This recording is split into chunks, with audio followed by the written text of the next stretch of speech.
In 1588, Elizabeth's navy defeated the Spanish Armada in the greatest English victory since Agincourt. The celebrations were long and magnificent. The procession to the Thanksgiving service at St. Paul's Cathedral was the grandest since Elizabeth's coronation. The captured Spanish banners were hung up as trophies, and a commemorative medal was struck with the inscription, "God's winds blew and they were scattered." And the English really thought that God had fought on their side. They were the new chosen race, God's own Protestant people. England stood proud, and Elizabeth and her reign were at their zenith.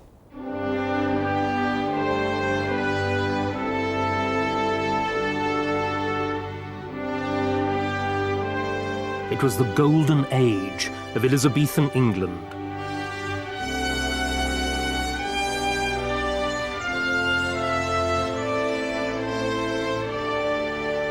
The great houses Elizabeth's courtiers built are a visible, tangible expression of their confidence, exuberance, and wealth. Unlike her father, King Henry VIII, Elizabeth built no palaces, nothing. She had no need to, because her courtiers and favourites built for her. Sir Christopher Hatton, the Lord Chancellor, already had a great house at Holdenby, but he told Elizabeth he would build another one nearby at Kirby that would be dedicated to her as a shrine to a holy saint.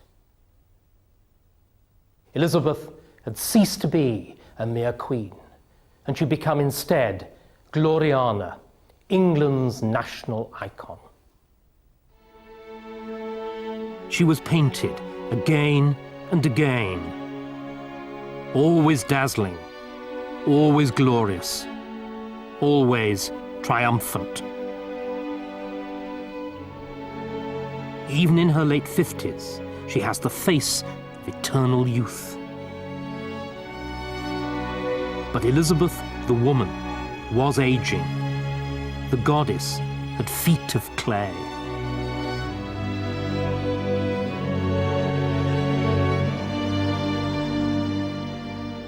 Literature flourished as never before.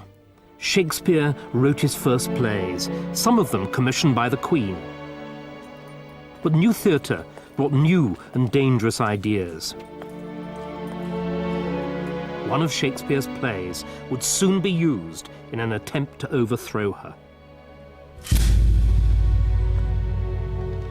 She had ruled for 30 years, loved by her subjects, loyally served by her courtiers. But as she aged, a new generation was growing restless. She would have to fight as never before to hang on to power.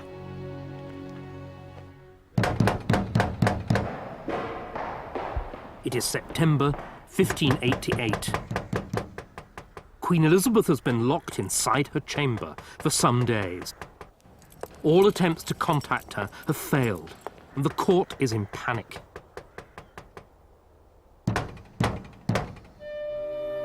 Despite fears to the contrary, the Queen is alive, but she is not well.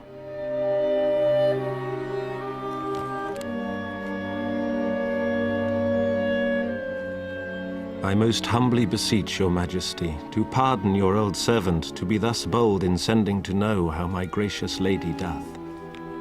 For my own case, I continue still your medicine, and it amends much better than any other thing that hath been given me. With the continuance of my wonted prayer for your Majesty's most happy preservation, I humbly kiss your foot. Your Majesty's most faithful and obedient servant, R. Leicester. Elizabeth would never receive another of his letters. Robert Dudley, Earl of Leicester, favourite of the Queen, her friend and counsellor for the last 30 years, and the nearest thing she'd ever had to a lover, was dead.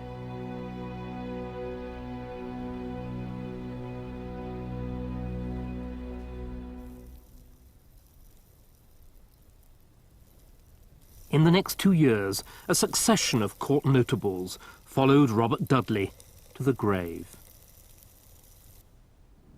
Sir Francis Walsingham, Secretary of State and Spymaster Extraordinary. Sir Christopher Hatton, Lord Chancellor, builder of Kirby Hall. Ambrose Dudley, Earl of Warwick, brother of Robert. Of the old guard, only William Cecil, Lord Burleigh, remained. The gaps in court and council would have to be filled. But the Queen had always hated change, and instead of bringing in new blood, she replaced fathers with their sons. Robert Devereux, Earl of Essex, was Robert Dudley's stepson. He was 21, vain, high-spirited, impatient and brilliant, with a fondness for duelling. He was much admired at court and was viewed by all as a man destined for greatness. He aspired to his stepfather's role of a great noble and a military leader.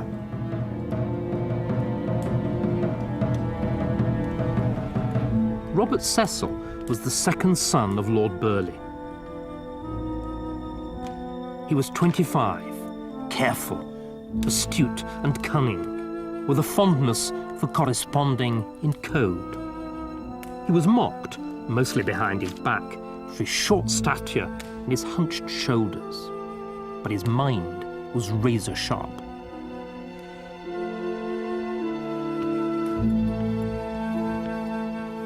He aspired to his father's role of statesman and political leader. Robert Cecil and the Earl of Essex were of the new generation, and the new generation had different ideas from the old. So, Robert Cecil, for example, made a much sharper distinction between the service of the state and the service of the Queen than his father, William, would ever have done. And the Earl of Essex had much more grandiose ideas about the power and the independence of the nobility than his stepfather, Leicester. They were both young men in a hurry, waiting impatiently for the aged Queen to get out of the way. And she knew it. Essex charmed the Queen, and she was flattered by his youthful attentions. But she was 55, and he was 21. If she loved him, it was partly as her gigolo, partly as her son. He was gifted, but he could also be immature and unruly. Like a strict parent, Elizabeth resisted his demands for a military command.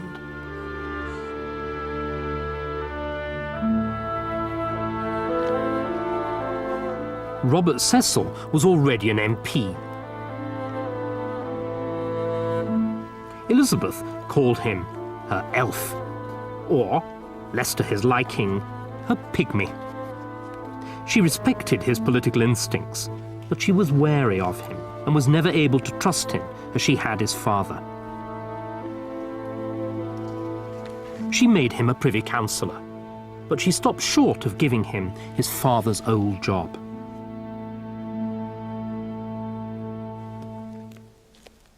The new generation would have to wait its turn.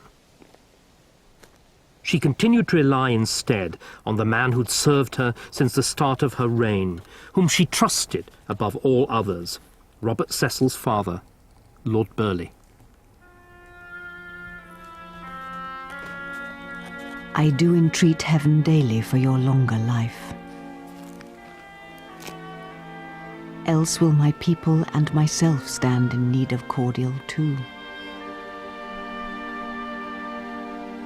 You are in all things to me, Alpha and Omega.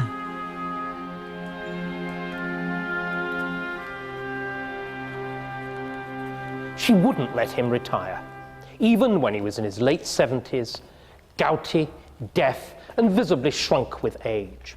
But in the summer of 1598, Burghley fell dangerously ill. Elizabeth sent him medicines, letters, and on one occasion she even fed him soup with a spoon with her own hand. To no avail. In September 1598, Burghley died. For 40 years, Burghley had carried the heavy administrative burden of running the day-to-day government of England.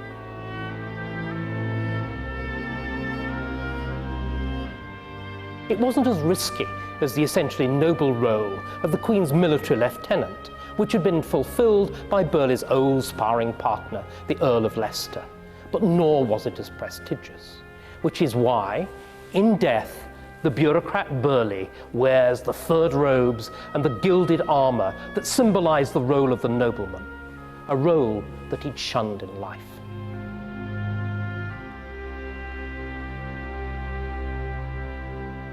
I have this vision of Elizabeth coming to visit him when he was dying. There's this old woman stamping along the passage with her wig askew, with her pockmarked face disguised with horrendous white lead makeup, huge diamonds, bad-tempered and upset, and getting to his bedroom, and there's this poor old man, breathing very heavily, hardly conscious. She must have been torn between the agony of losing a good advisor and the agony of losing a very close friend. It's like losing one's parents, however old one is. It's still the most ghastly shock. And for her, he was the closest thing to a parent. He'd kept a guiding, wise hand on her shoulder all the way through her rather tempestuous youth and middle age. And suddenly that guiding hand was being removed. And, she must have been very bereft.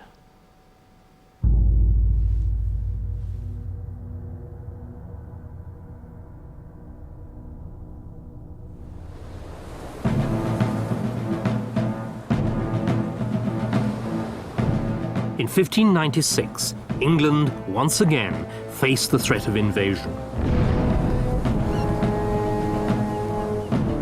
Spain remained the most powerful country in Europe, and King Philip was still determined to destroy Elizabeth and her island nation. In March, his army had captured Calais. Now he had troops within 20 miles of England, and a great fleet was gathering at Cadiz in Spain to transport them.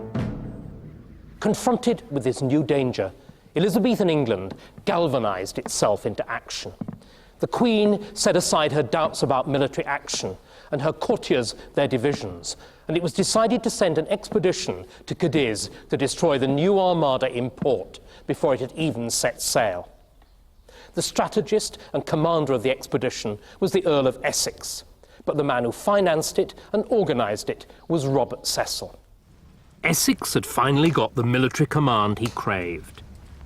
And, on the day he put to sea, Robert Cecil was at last confirmed as Elizabeth's chief secretary. The new generation had arrived. In the early hours of Sunday, the 20th of June, 120 English and Dutch ships attacked Cadiz.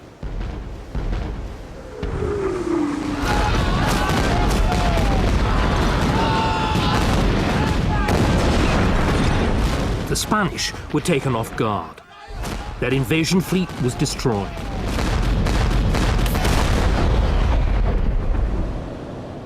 The town was captured and plundered for booty. Spain had again been humbled. England and Essex had triumphed.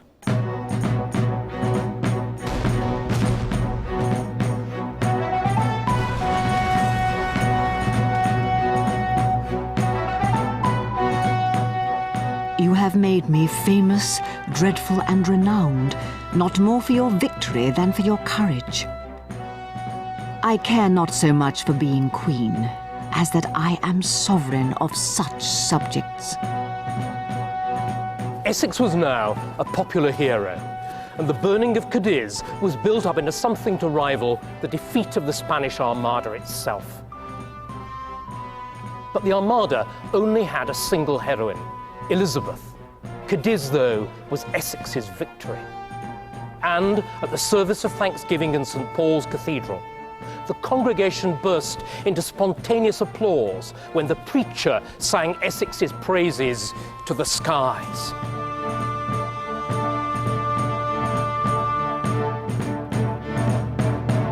For Elizabeth, it was a novel and disturbing development.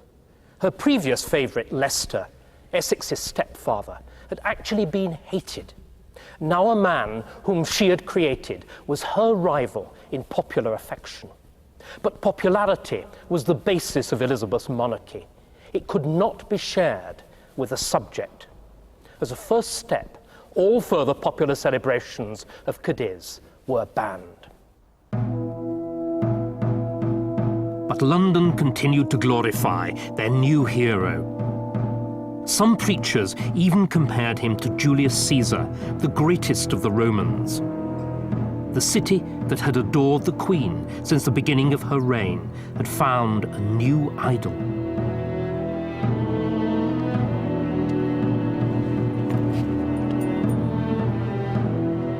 A wiser man than Essex would have mollified the Queen by keeping a low profile. But Essex was not wise, and ambition and vanity got the better of him. He commissioned an engraving of himself in the style of a Roman emperor. A direct challenge to the Queen's royal authority. He threw his weight around at court, objecting whenever Elizabeth honoured another courtier. And when the Queen turned down his plea to launch another attack on Spain, he courted public support behind her back. Elizabeth was furious. The conflict came to a head when Essex and Elizabeth disagreed about who was to be Lord Deputy of Ireland. The Queen contemptuously dismissed the Earl's arguments. The Earl turned his back on the Queen, and the Queen, irritated, boxed the Earl's ears. At this point, the Earl half drew his sword on the Queen.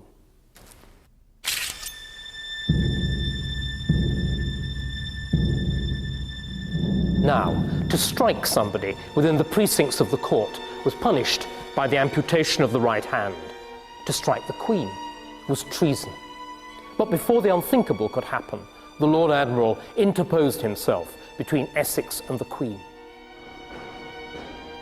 The Earl then withdrew to his country house, whilst Elizabeth was left to ponder the monster that she created.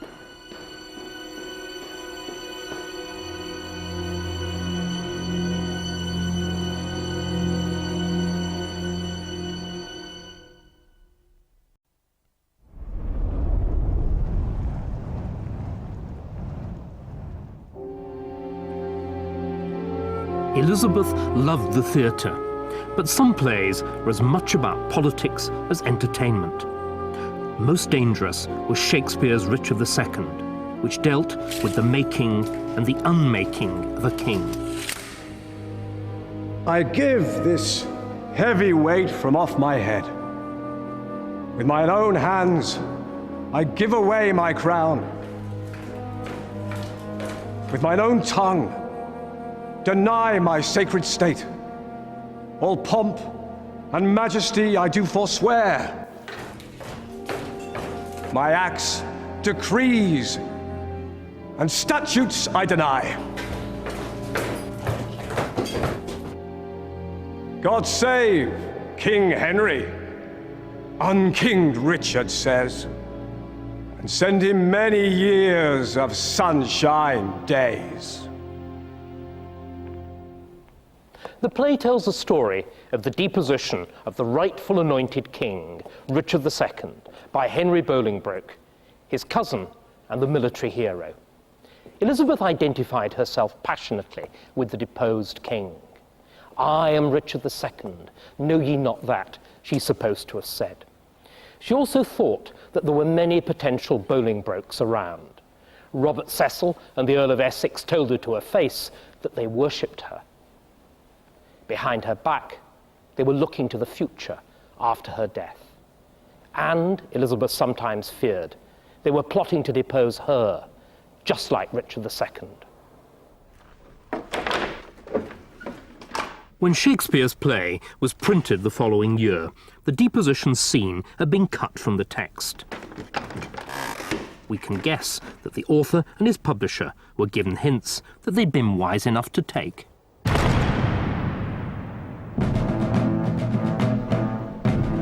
A new tragedy, bloodier than anything in Shakespeare, was now unfolding in Ireland.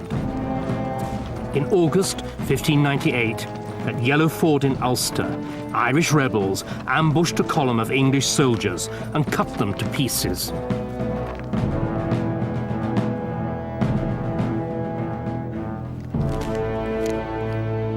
"1,200 men lay dead or dying. It was the worst military defeat of Elizabeth's reign.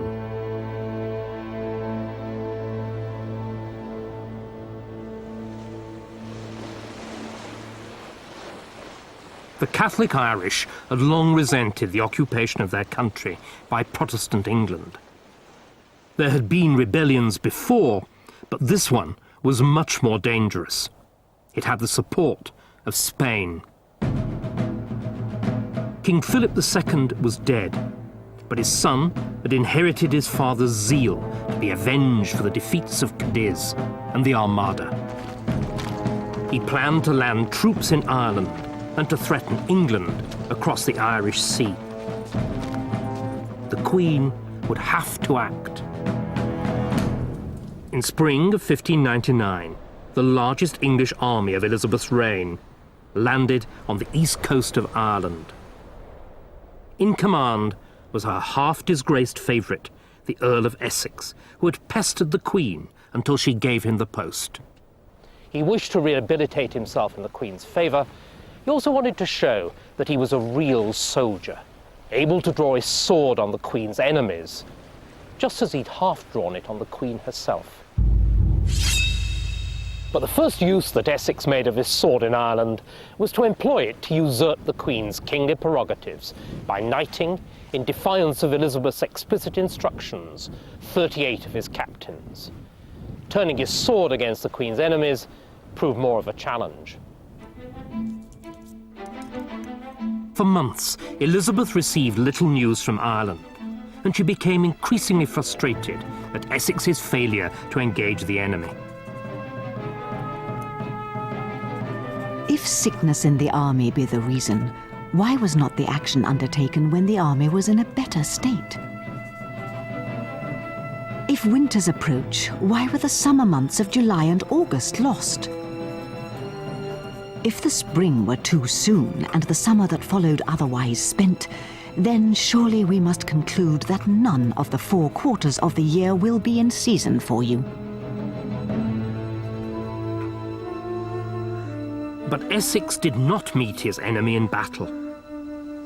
Instead, he and the rebel leader, the Earl of Tyrone, had a secret rendezvous near Carrickmacross.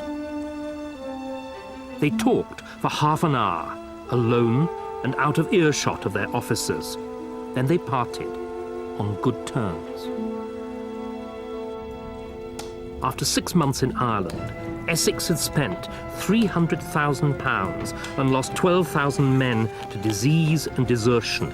That was incompetence. Now he had made a secret deal with the rebel leader, the sworn enemy of the Queen. That was close to treason. Her reservations about her young courtiers began to look justified. They could not be trusted.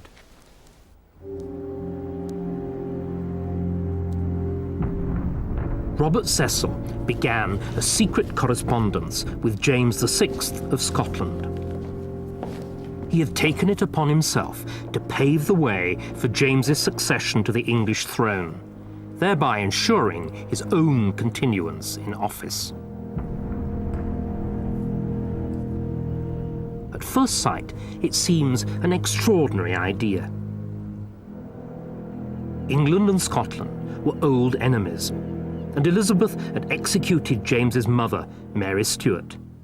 But James was the obvious heir. He was Elizabeth's closest male relative. He was an experienced ruler. He was a Protestant, and he already had 2 sons.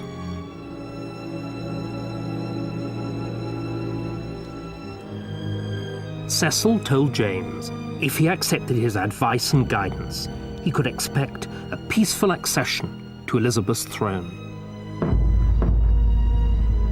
But Cecil had to proceed with care. The Queen had never named a successor and had banned all talk of the matter at court. The secret must be carefully kept. He must have worried about security in London, but I imagine that he would have been much more worried about security in Edinburgh.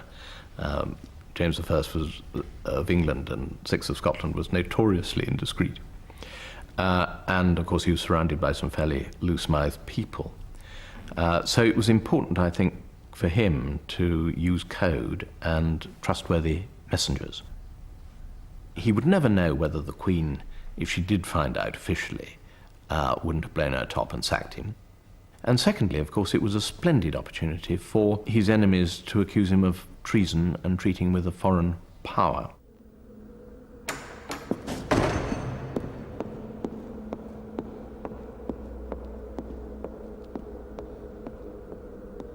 At 10 o'clock on the 28th of September, an exhausted, mud-spattered rider arrived at Nonsuch Palace.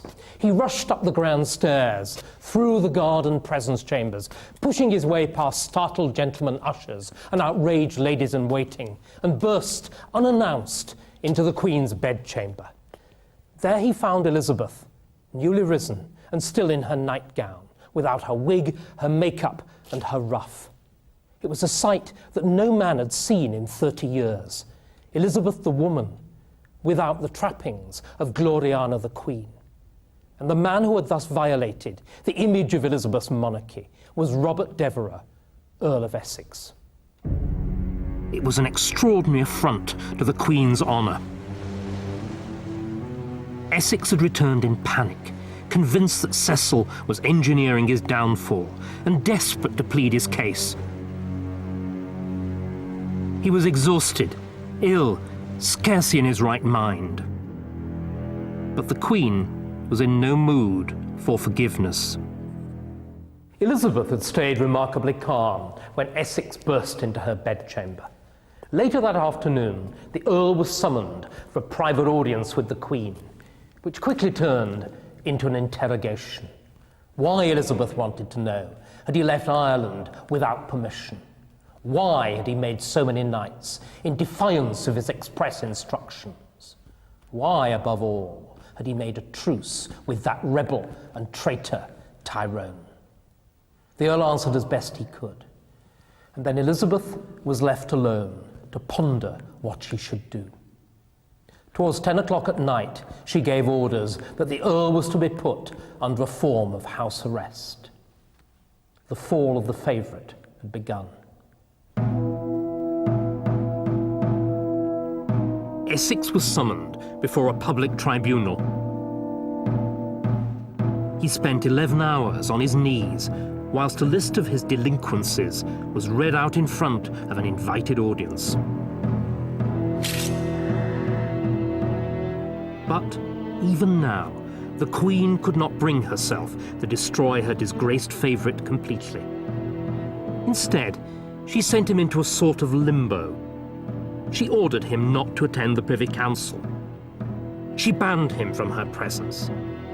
And she refused to renew his lucrative monopoly on sweet wines, which threatened him with bankruptcy.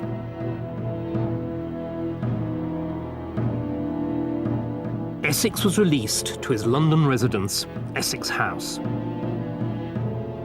He was down, but he wasn't quite finished yet. He would make one final, desperate bid for power. He would rebel.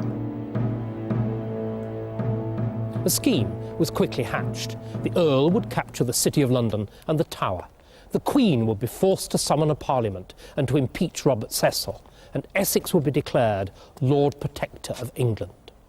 It was a harebrained scheme, but it might just work. The Earl's military followers would provide the backbone of an army, and Essex was so popular with the people of London that he was confident that they would rise in his support. Essex wrote to James, seeking his support for the rising.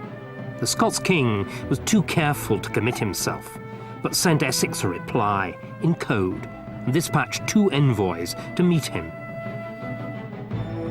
Essex had already done his deal with the rebel Tyrone, would back the Earl's rising, it was said, in exchange for power over Ireland. And he had the support of one of the London sheriffs, as well as 5 other disaffected nobles. To call the people of London to arms, Essex's henchmen bribed Shakespeare's company to stage a performance at the Globe. Essex chose the play. It was Richard II.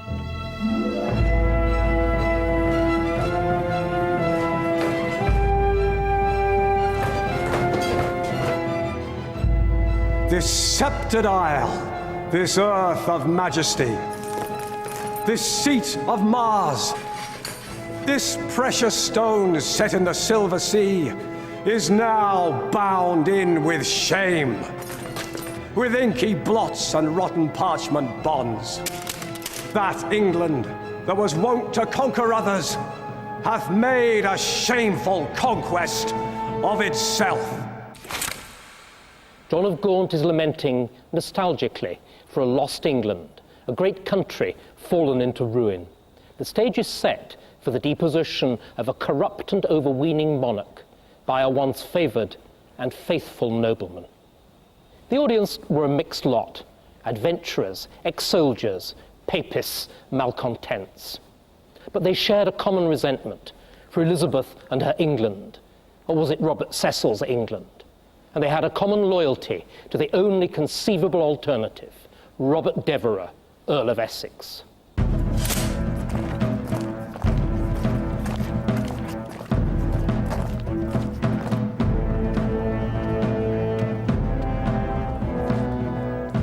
Early the following morning, Elizabeth received a report that Essex had left his house at the head of a private army. They were marching up Fleet Street, calling the people of the city to arms. For the first time, Elizabeth was in personal danger in her own capital. The rebels were just 2 miles from the court. She acted quickly, ordering her forces to block the route to the palace by building a barricade near Charing Cross. She sent royal heralds through the city proclaiming Essex a traitor. The sight of government troops and the herald's cry of treason made Londoners think twice. They stayed behind closed doors. Essex's force was confronted by troops belonging to the Bishop of London.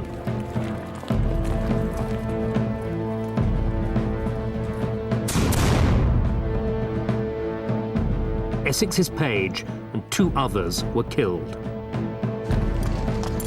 By nightfall, the rebels were in retreat, their hands or cloaks covering their faces to try to avoid recognition. Essex himself panicked and fled back towards Essex House. He barricaded himself in and set about destroying incriminating evidence, including James's coded letter, whilst outside, the Queen's forces trained cannon on the house.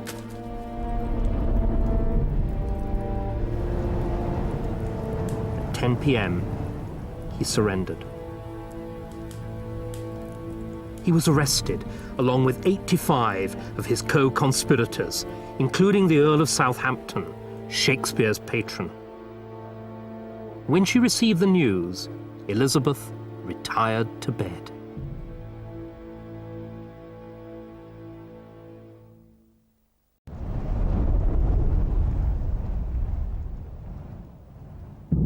Essex was tried within a few days of the rebellion. The verdict was a foregone conclusion. Guilty of high treason and condemned to a traitor's death. Only the Queen could confirm the sentence. It brought echoes of her past. She had agonized for months before authorizing the execution of her cousin, the Duke of Norfolk. She had hesitated for years before finally confirming the death sentence on her fellow queen, Mary Stuart.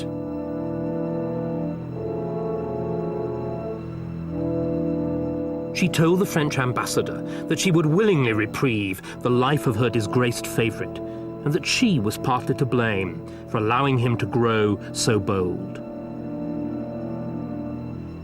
But it was clear, she said, that the danger from him was so great that he would have to die.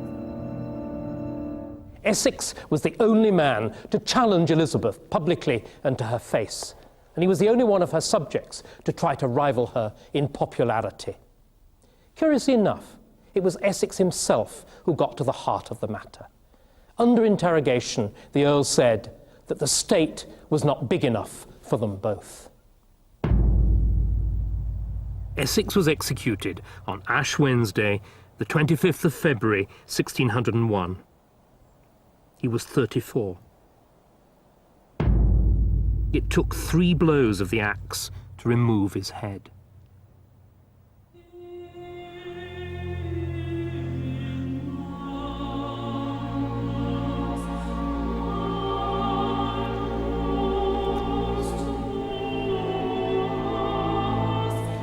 A change came over the Queen. For most of her life, she had enjoyed what seemed like eternal youth. Now, at 68, she seemed suddenly old, in mind and body. All the fabric of my reign, little by little, is beginning to fail.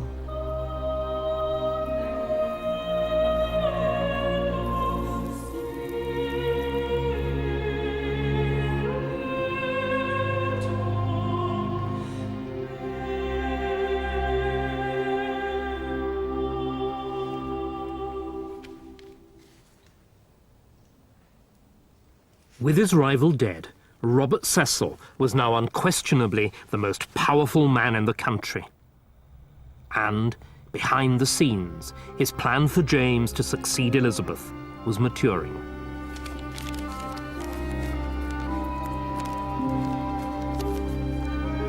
The king, writing in code, told Cecil that he could look forward to greater favour once he had the crown than he already enjoyed under Elizabeth.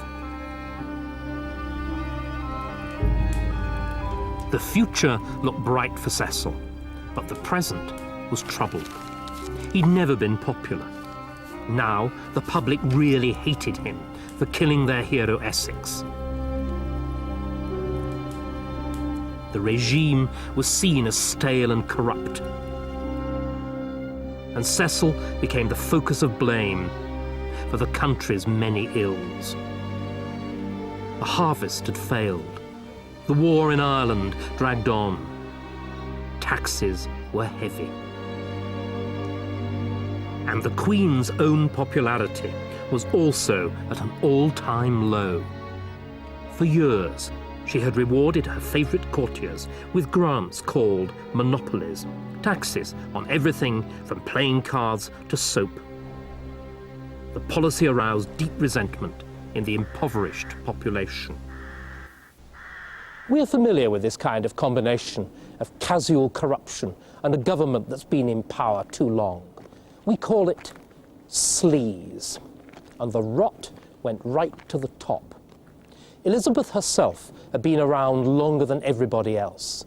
At first, her motto, semper et adem, always the same, had made her seem a rock of stability in a changeable world. Now, she was merely an obstacle to necessary reform.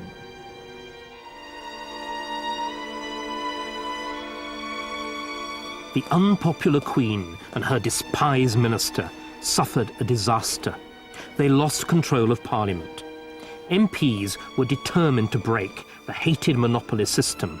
The ageing Queen was forced to address Parliament in person to try to rescue the situation.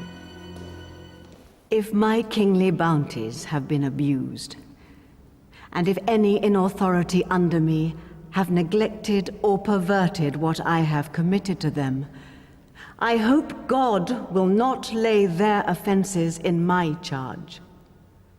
For I do assure you, there is no prince that loves his subjects better. There is no jewel, be it of never so rich a price, which I place before this jewel. I mean, your love. And though you may have many mightier and wiser princes sitting in this seat, yet you never had, nor shall have, any that will love you better.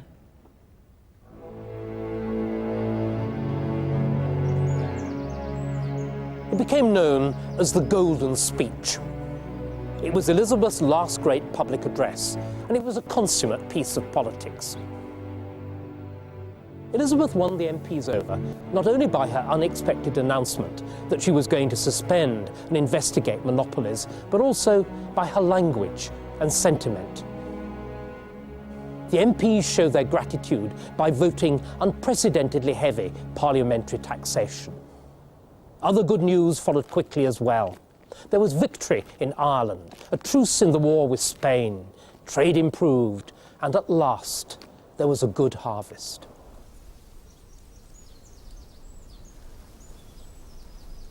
Elizabeth too seemed to rejuvenate. In August, she rode for 10 miles and then went hunting. She was aged almost 69, and yet she boasted she was in better health than she'd been for 10 years.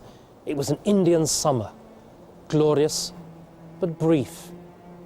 It could not last.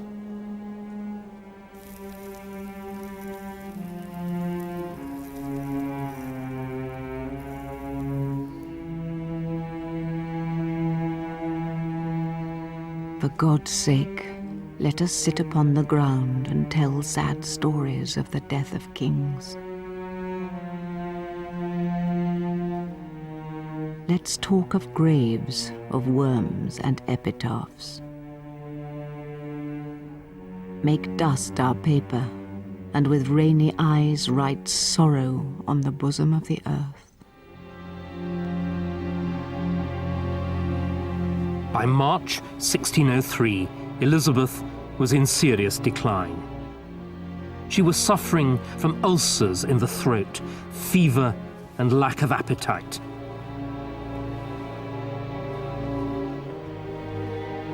Against all advice, she refused to go to bed. Cecil, unwisely, insisted that she must. Little man, the word must is not to be used to princes. But ye know that I must die, and that makes thee so presumptuous. If you were in the habit of seeing such things in your bed, as I do when in mine, you would not persuade me to go there.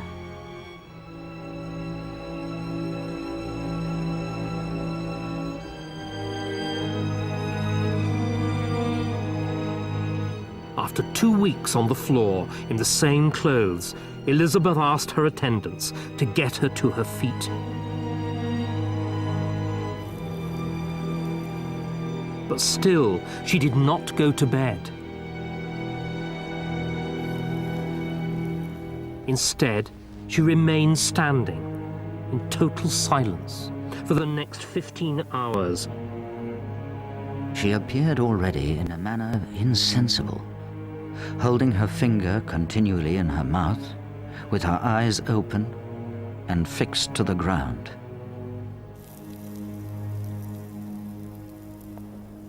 As Elizabeth's death approached, a young man was pacing the courtyards of the palace. He was Robert Carey, the Queen's cousin, and he'd resolved to make his fortune in the new reign by being the first to let James know that Elizabeth was dead and that he was King of England. He informed James of his intention and told him not to leave Edinburgh. And then he returned to the palace to watch and to wait with the rest.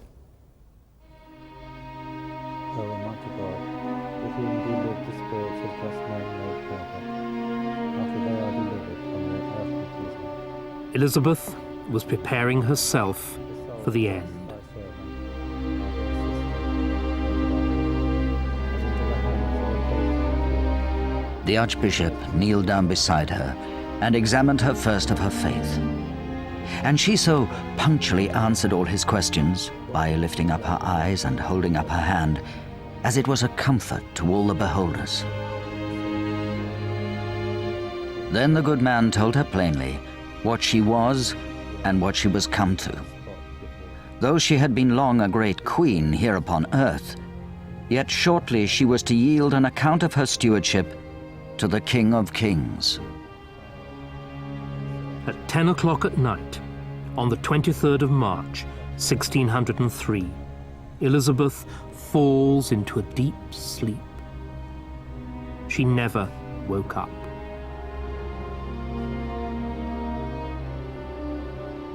Three days later, James VI was proclaimed as Elizabeth's successor at Holyrood Palace in Edinburgh.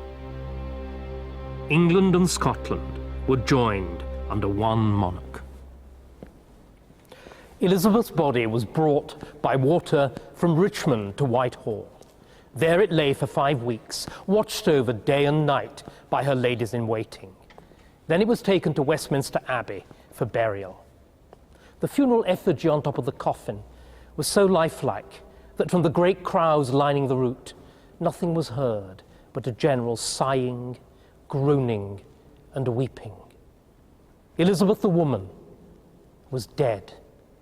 But the achievement of Gloriana, the great Queen of England, lived on.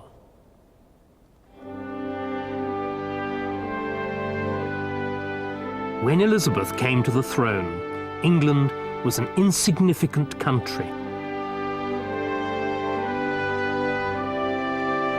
When she died, it was a major European power. She had begun her reign by promising to avoid the mistakes of her sister Mary. By and large, she succeeded. Elizabeth had founded a national church, and she inspired a national literature.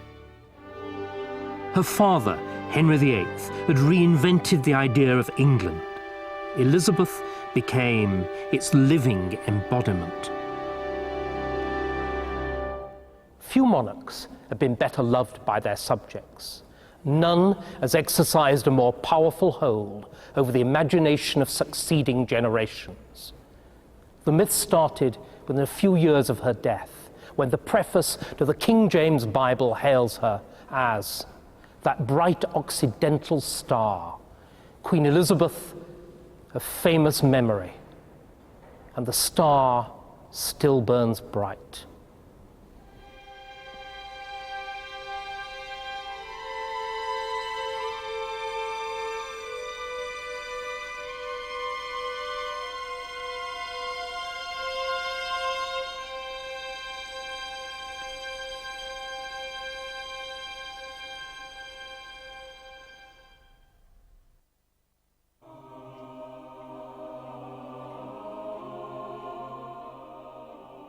Elizabeth, a book by David Starkey, priced £20, and a CD featuring the original music from the series are both available now in the shops.